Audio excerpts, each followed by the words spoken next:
말하며 주 안에서 증언하노니 이제부터 너희는 이방인이 그 마음에 허망한 것으로 행한같이 행하지 말라.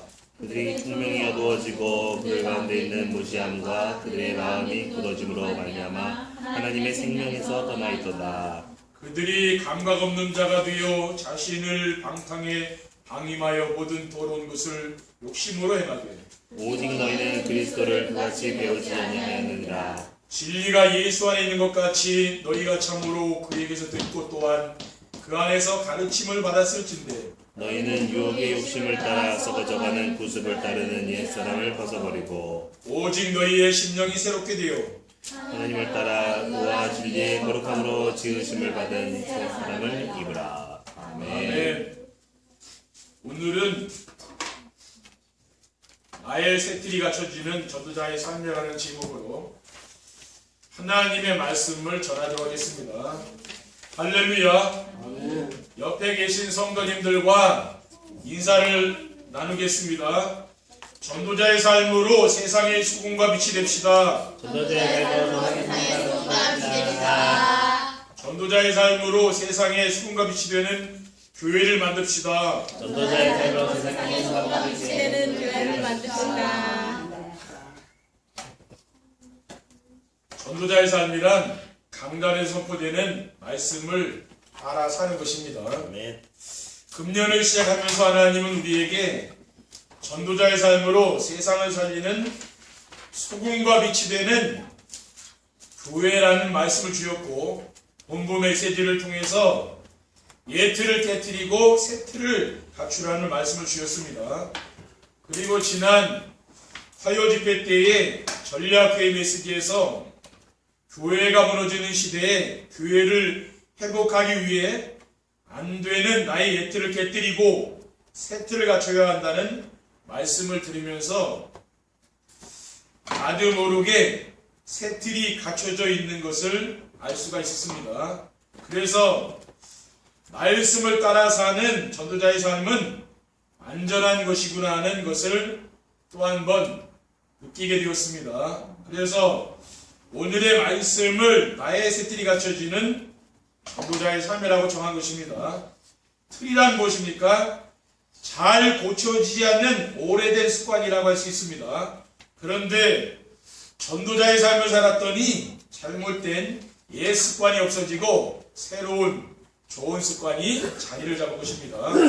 첫 번째, 전도자의 삶으로 갖춰지는 나의 새 틀은 어떤 것입니까? 내가 기준이었던 삶이 복음이 기준으로 바뀌는 거죠. 사람은 누구나 자기 기준을 가지고 모든 것을 판단하고 결정하며 살아갑니다. 그리고 기준이란 삶 속에서 보고 듣고 배우고 경험을 통해서 만들어지는 것입니다. 그러니까 우리는 어떠한 이제 기준을 가져야 되겠습니까? 사람을 볼 때에 그리스도를 아느냐 모르느냐 이게 기준이 되어야 된다는 말이죠. 마태복음 16장 16절에서 18절에 보면은 주는 그리스도시요 살아계신 하나님 아들이십니다. 너는 베드로라 내가 이 반석 위에 내 교회를 세우리니 음부에 원상이지 못하리라. 이러한 말씀이 뭡니까? 우리 마음속 깊이 우리의 마음에 자리 잡아야 되는 거죠.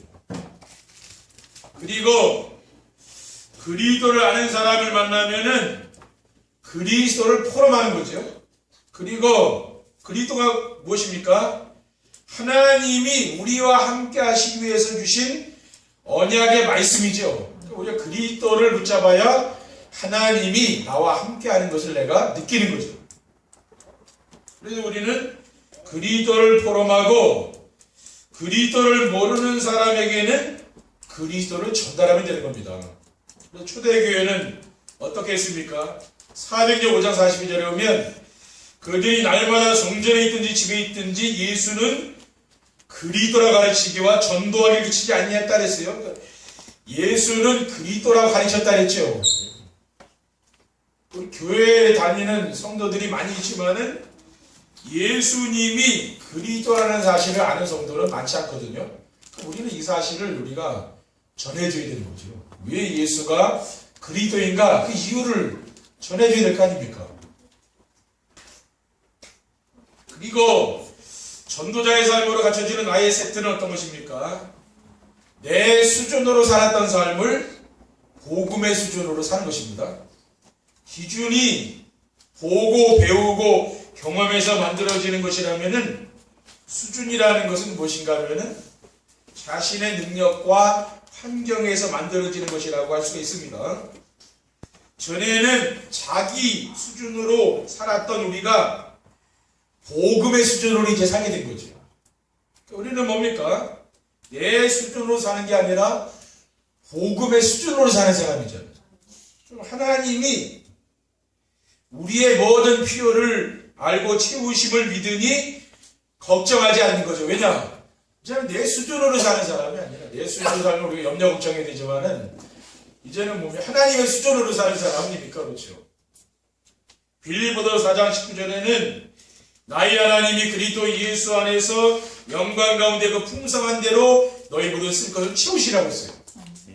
그리고 인생의 모든 문제를 해결하는 그리스도께서 함께 하시니 문제가 전혀 없는 겁니다. 그렇죠? 문제가 아니에요. 그건. 왜 그렇습니까? 빌립보서 4장 7절에 보면은 아무것도 염려하지 말라 그랬잖아요. 다만 모든 일에 기도와 간구로 너희 구할 것을 감사함으로 이제 아니라 감사해라고 말해요. 그리하면 모든 지각에 뛰어난 하나님의 평강이 그리스도 예수 안에서 너희 마음과 생각을 지키시라고 했잖아요. 뭐냐? 그 문제가 이제 아니다. 그 문제 같아도 그 문제 아닌 거죠. 그렇죠? 그리고 성령 하나님이 함께 하심을 믿으니 어떤 상황에도 낙심하거나 포기하지 않습니다. 그렇죠? 왜냐? 성령 하나님이 나와 함께 하기 때문에 우리가 낙심하거나 포기하지 않게 된다는 말이에요. 고린도서 4장 8절 10절에 보면 우리가 사방으로 겨쌈을 당하여도 쌓이지 아니하며 답답한 일을 당하여도 낙심하지 아니하며 박해를 받아도 버림받지 아니하며 거꾸로 뜨림을 당하여도 망하지 아니하고 우리가 항상 예수의 죽음을 몸에 짊어짐은 예수의 생명이 또한 우리 몸에 나타나게 하라고 했습니다. 그리고 부족한 나의 표준을 버리고 복음을 표준으로 사는 것이죠. 이제. 그러니까 표준이 뭡니까? 가장 일반적이고 평균적인 기준이라고 할 수가 있습니다. 그러니까 기준과 수준과 표준 비슷한 것 같은데 그 말의 뜻은 다른 거죠. 그래서 내가 표준이 되면은 나의 한계를 못 넘어가는 거죠. 내가 표준이니까. 그래서 세상을 살면서 염려의식 걱정이 끊이지 않고 항상 불안한 거죠. 그래서 기준과 수준처럼 표준도 복음으로 바꾸면 되잖아요. 그리스도를 붙잡아야 된다는 말이에요. 완전한 복음이 표준이 되면은 어떤 상황과 문제도 흔들리지 않는 거죠. 대부분 사람들이 문제가 오면 흔들리잖아요. 그런데 복음이 완전한 거예요. 우리는 나는 완전한 걸 잡고 있으니까 흔들리지 않는 거예요. 빌립보서 4장 11절에 12절에 보면 내가 궁핍함으로 말하는 것이 아니니라 어떤 형편이든지 나는 자족하기를 배웠느니 나는 비천의 철줄도 하고 풍부의 철줄도 알아 모든 이고 배부름과 배고픔과 풍부와 궁핍에도 처할 줄 아는 일체의 비결을 배웠다 그랬거든요. 어떤 상황에도 문제가 안 되는 거예요. 왜 그렇습니까? 지금 내가 행복하지 그렇게 되는 거예요. 그렇죠? 여러분이 지금 행복하지 않다면은 모든 게 문제가 될 수 있다니까요. 그럼 내가 여러분이 복음으로 이제 행복해봐요. 그러면은 아무 문제도 안 되는 거라니까. 그리고 완전한 복음이 표준이 되면은 세상에 살지만은 세상에 물지 않는다는 말이에요. 에베소서 4장 22절에 24절에 보면 너희는 유혹의 욕심을 따라 썩어져가는 구습을 따르는 옛사람을 벗어버리고 오직 너희의 심령이 새롭게 되어 하나님을 따라 의와 진리의 거룩함으로 지으심을 받은 새 사람을 입으라고 그랬죠. 구습, 옛사람 이것을 벗어버리라 그랬잖아요. 우리는 뭡니까? 옛 틀을 벗어버리고 이제는 새 틀을 갖춘 거 아닙니까? 그리고 완전한 복음이 표준이 되면은 시대의 재앙을 막는 전도자가 되는 거예요.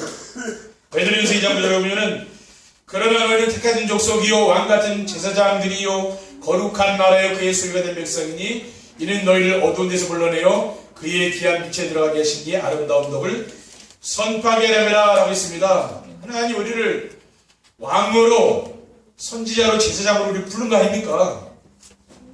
그러니까 이제는 재앙 막는 사람, 지금 재앙에 빠져서 사람들이 죽어가 있고 있는 게 보이잖아요. 하나님이 우리를 빛과 소금으로 부른 거 아닙니까?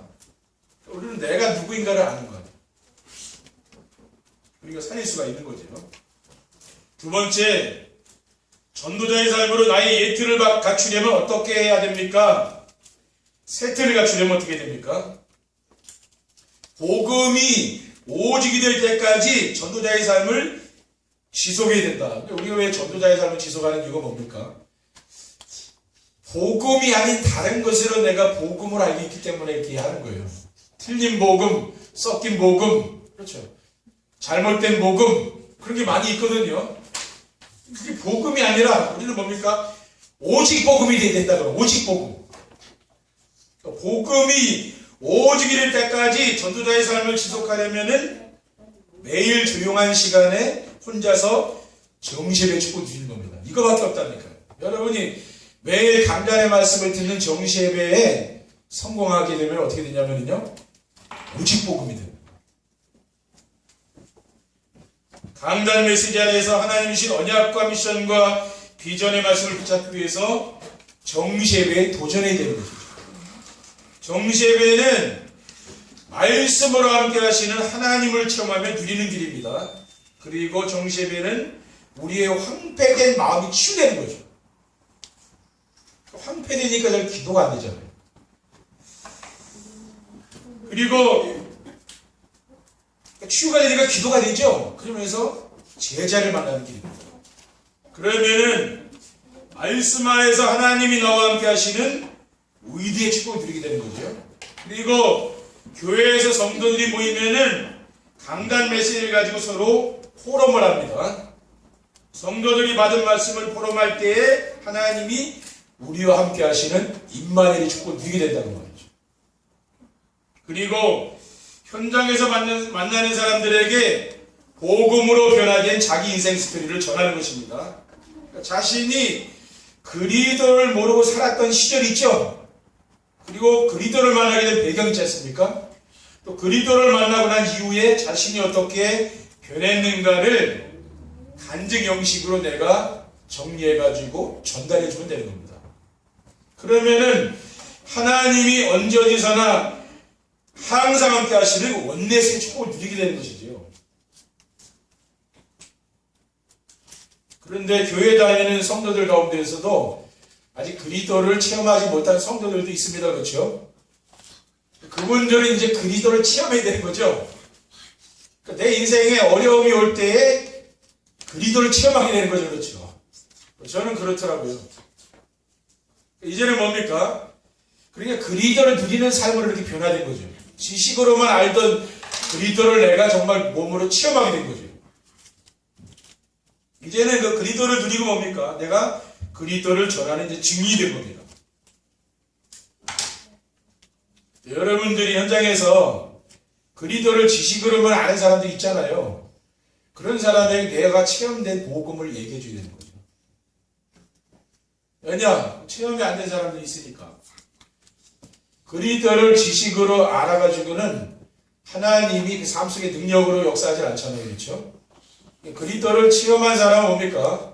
사도 바울과 같이 언제 어디서나 그리스도의 증인으로 이렇게 세워지는 거죠. 왜냐? 증거가 있으니까 증인으로 서는 겁니다. 그리고 삶의 현장에서 살아계신 하나님을 사실적으로 체험해야 됩니다. 삶의 현장에서 살아계신 하나님을 사실적으로 체험하려면은 강단 메시지에서 조건 언약을 붙잡으면은 말씀을 성취하시는 하나님을 체험하게 되는 거죠.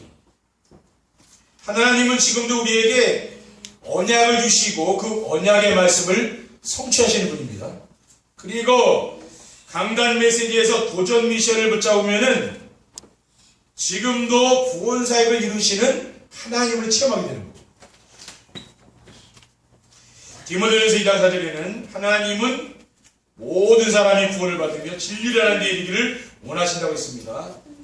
그리고 마태복음 24장 14절에는 이 천국 복음이 모든 민족에게 증언되기 위해 온 세상에 전파되리니 그제야 끝이 오리라 했어요. 그리고 강단 메시지에서 매 주간마다 하나님 우리에게 뭘 줍니까? 비전의 말씀을 주거든요. 우리가 비전의 말씀을 붙잡고 기도하면은 기도 응답하시는 하나님을 체험하게 되는 거죠. 그러니까 우리가 기도도 그냥 과거에 우리가 했던 뭔가 내 문제를 해결하기 위한 그런 소원을 이루기 위한 그런 기도가 아니죠. 강단에서 떨어진 이 말씀을 하나님이 우리에게 이루시는 거 아닙니까? 그러니까 이 말씀을 가지고 기도하는 거라. 그래서 내 삶 속에서 이 말씀이 성취되게 되는 거예요. 그렇죠? 그게 응답입니다. 우리는 자꾸만 기도 응답을 어떻게 생각합니까? 문제 해결되거나 아니면 지금 뭔가 응답이 오거나 그렇게 생각하고 있거든요. 그게 진짜 응답은 아니라는 말이에요. 그거는 이제 종교인들도 똑같이 하는 거죠. 그리고 복음의 눈으로 시대와 역사를 볼 수 있는 눈이 열려야 됩니다. 자기 기준과 수준과 표준을 내려놓고 복음의 눈으로 세상을 보면은 모든 사람들이 지금 어디에 걸려 있습니까? 12가지 문제에 딱 걸려 있다고 보게 되는 거죠. 사람은 어느 누구나 창세기 3장, 6장, 11장 문제에 걸려 있는 거죠. 자기 중심, 물질 중심, 성공 중심에 빠져 있습니다. 그리고 무속문화, 점술문화, 우상문화의 틀에 갇혀 있는 거죠.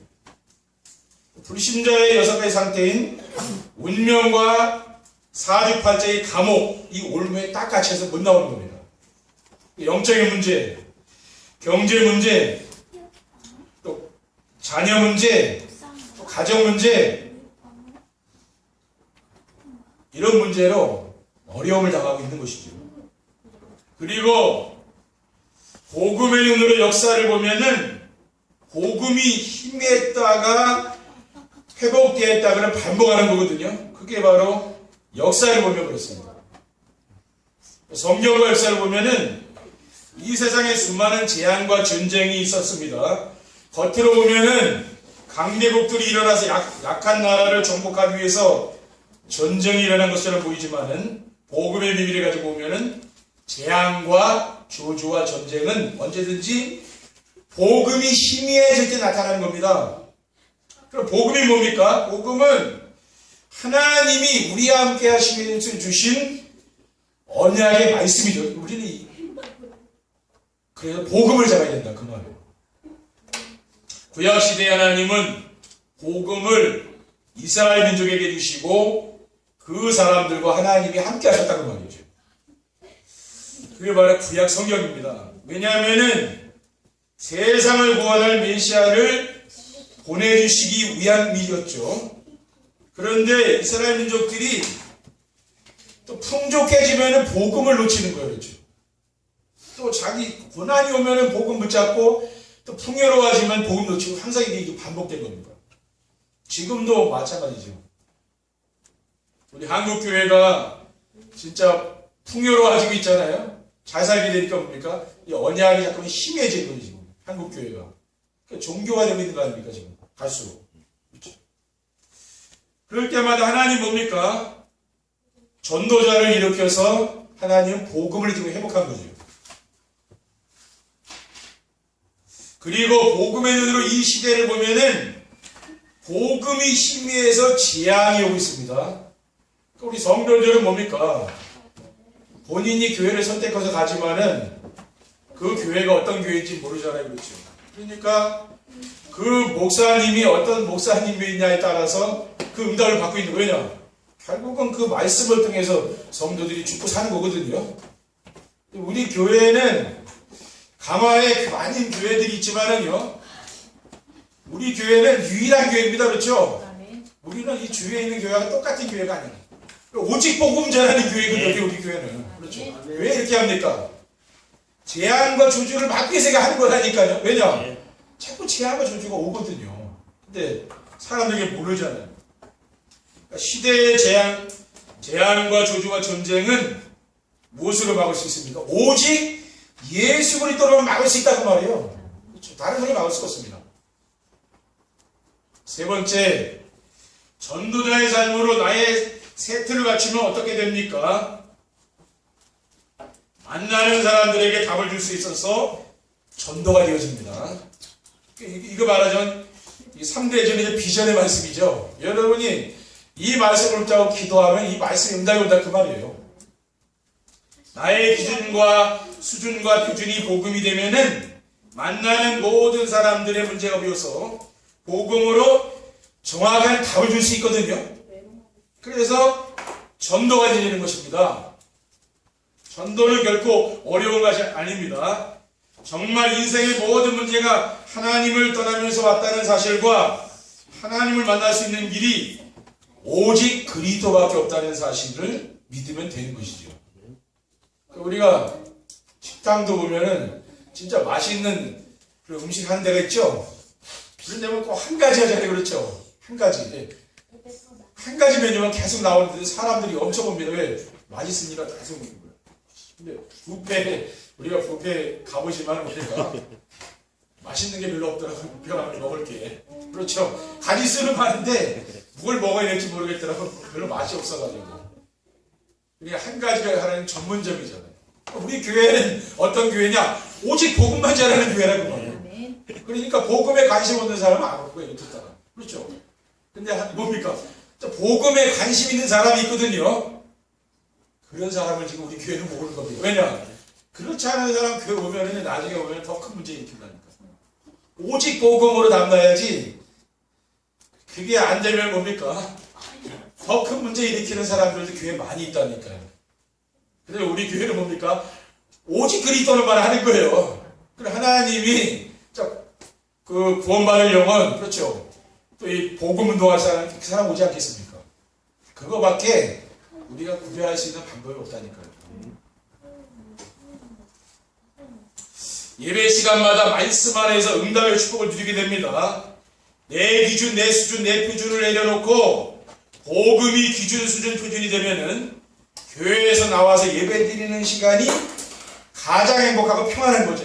그러니까 여러분이 교회에 올 때는 일하러 오는 건 아니잖아요. 와서 편히 쉰다는 마음으로 이렇게 오셔야 됩니다. 그렇죠? 왜? 한 주간 동안 살면서 지치고 힘들었잖아요. 그러니까 교회 오면 여러분이 힘을 얻어요. 새 힘을 얻으셔야 돼요. 그리고 돌아가는 데가 교회입니다. 그러면 뭡니까? 예배 시간이 가장 행복한 시간이죠. 그러니까 예배 시간에 눈을 딱 교회 와서 감으면 뭡니까? 감동이 와야 되는 거예요. 감격이 오고. 그렇죠? 제가 지난 주간엔 목회자 그 포럼 모임이 있어서 천안에 갔었는데 원네스 교회가 눈을 딱 앉아서 감으니까 진짜 감동이 오더라고요. 그 하나님 은혜가 임하는 거예요. 여러분이 한 주간 지내다 교회 와서 주일날 딱 누가 뭐 기도하잖아요. 그런 감동이 와야 돼요. 이게 얼마나 하나님 은혜냐 축복이냐 이게 와야 돼요. 그렇죠? 그게 중요하다니까요. 그렇죠? 강단 메시지에서 모든 응답을 찾기 때문에 기쁨과 감사와 찬양이 넘치고 이 말씀을 통해 모든 응답 받으니까 그렇죠. 그리고 삶의 현장에서 하나님 나라가 임하며 제자가 세워지게 됩니다. 복음이 중심이 된 세트를 가지고 세상을 살면은 가정과 직장과 학교에 하나님 나라가 임합니다. 우리 성도님 가는 현장에 하나님 나라가 임하니까 흑암이 무너지죠. 그리고 거기서 또 제자들이 또 일어나는 거예요. 그러면은 주변에 있는 사람 중에 내 삶을 부러워하며 따라오는 제자가 세워주는 겁니다. 그러니까 제자는 뭐냐면은 내 삶을 부러워하며 따라오는 사람이 있어요. 그 사람이 제자예요. 그렇죠? 그냥 메시지만 따라오는 게 아니고 그 사람을 보면서 나도 저 사람 같이 저렇게 행복하게 살면 좋겠다. 이런 사람이 붙는다니까. 그러기 위해서 여러분이 뭡니까? 여러분의 얼굴이나 여러분을 볼 때 그게 풍경이 되는 거예요. 저 권사님을 보면은 참, 저 편안한데 나도 어떻게 하면 저렇게 살 수 있을까? 말하자면 그게 돼야 된다고 말이에요. 근데 내 눈에 독이 가득하고 그러면 어떻게 됩니까? 그건 사람이 안 믿는 거 이렇게 해가지고. 그렇죠? 예. 옆에 오면 찔려요. 그런 사람들 사람이 안 붙어. 그 뭡니까? 뭔가 평안하고 뭔가 다른 사람이 없는 게 좀 있어야 돼요. 그러니까 사람이 붙는 거죠. 나도 저렇게 살고 싶으니까. 살고 싶은데 자기 안 되잖아요. 그러니까 그 사람 따라다니니까 자기 살고 싶어서. 그러니까 여러분이 답을 주시면 된다니까 알죠? 내가 왜 이렇게 됐는지 그 답을 주셔요. 그럼 되는 거예요. 이번 한 주간 여러분이 정말 세트를 갖추어서 여러분이 평안한 삶이 여러분 삶 속에 이루어지길 주님의 이름으로 축원드립니다. 아멘. 기도하겠습니다. 하나님 아버지 감사합니다. 오늘 주님께서 주신 귀한 언양 미션 비전의 말씀을 붙잡고 우리 정시예배와 또 우리의 삶의 현장에서 승리할 수 있도록 인도해 주시옵소서. 주 예수 그리스도의 이름으로 기도드립니다. 아멘.